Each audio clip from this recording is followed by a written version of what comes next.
All right, let's talk about something that stops so many people dead in their tracks: the fear of failure in business.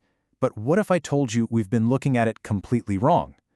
There's this incredible idea, based on a viral video, that might just change everything for you. Let's dive in.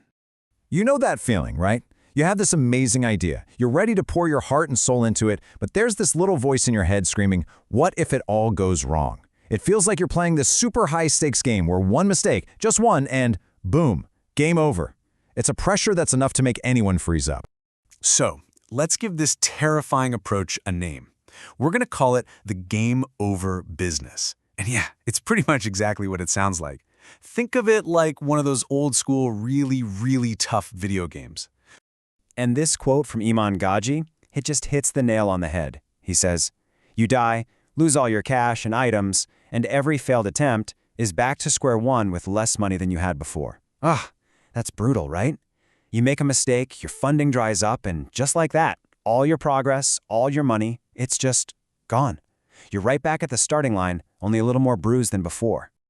Okay, so there's actually a formal term for this. It's called a finite game. Think about it. Any game with a clear winner and a loser, like football or chess, is a finite game. In business, it means you're playing to win. But here's the massive catch. When you run out of cash, when you run out of chances, it is literally game over. And not just for that round, for good. And that right there is the absolute worst part about playing the finite game. It's not just about losing the money. It's that feeling of a total, crushing reset. All those late nights, all the lessons you learned the hard way, it feels like it all just vanished into thin air. You're back at square one, feeling like it was all for nothing.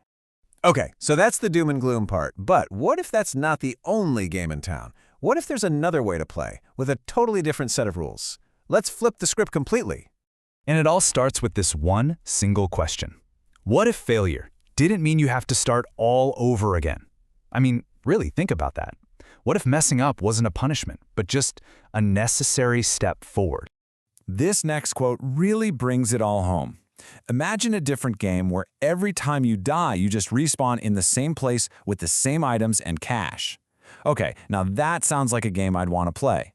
If you could fight that impossible video game boss again and again, keeping all your best gear and all your experience, victory isn't a maybe, it's an inevitability. You just keep trying until you figure it out.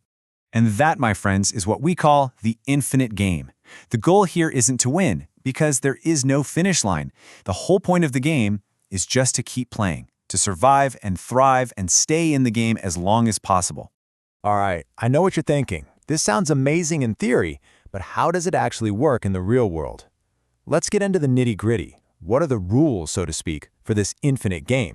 So this is the core loop. This is the engine that drives the whole thing. First, you try something, an attempt. Maybe it works, maybe it doesn't.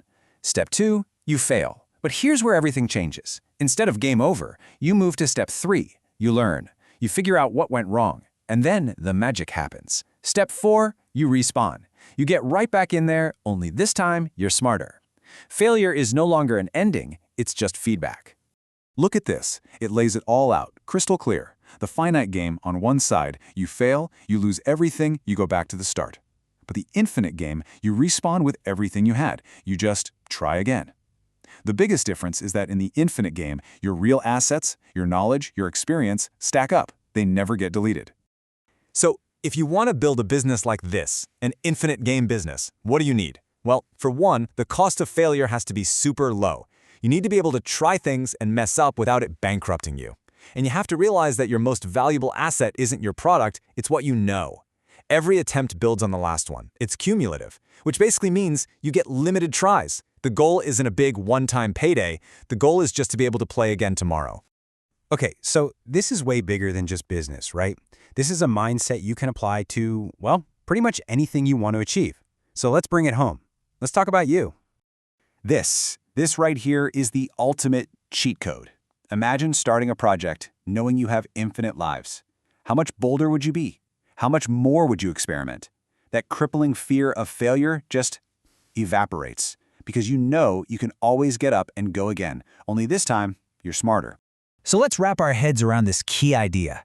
The best kind of business isn't one that's too big to fail. No, it's one that's built to fail. It's built to survive failures, learn from them, and get stronger every single time. You're designing for resilience, not for one perfect, flawless victory.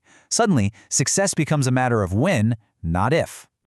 So I'm going to leave you with a challenge. The next time you start something new, a business, a personal project, learning a skill, whatever it is, stop and ask yourself this one simple question. Am I playing to win, or am I playing to keep playing? Because honestly, the way you answer that might just decide whether you quit after the first setback or if you stick around long enough for success to be inevitable.